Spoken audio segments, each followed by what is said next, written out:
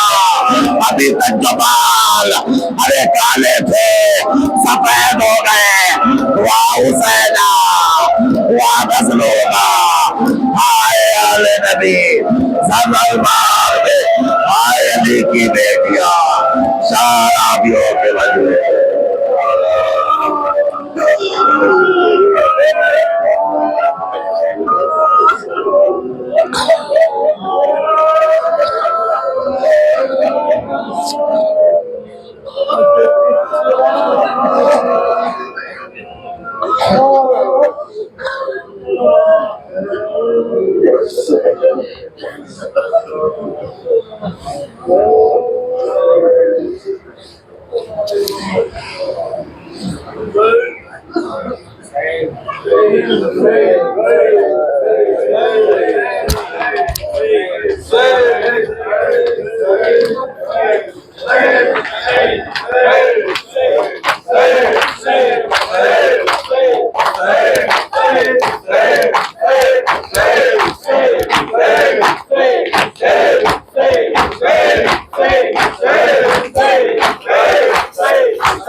السلام علیکم یا عباد اللہ، السلام علیکم ابن رسول اللہ، السلام علیکم وعلا جدک وابی، السلام علیکم وعلا امک واخیک، السلام علیکم جميع شہداء کربلا ورحمۃ اللہ وبرکاتہ.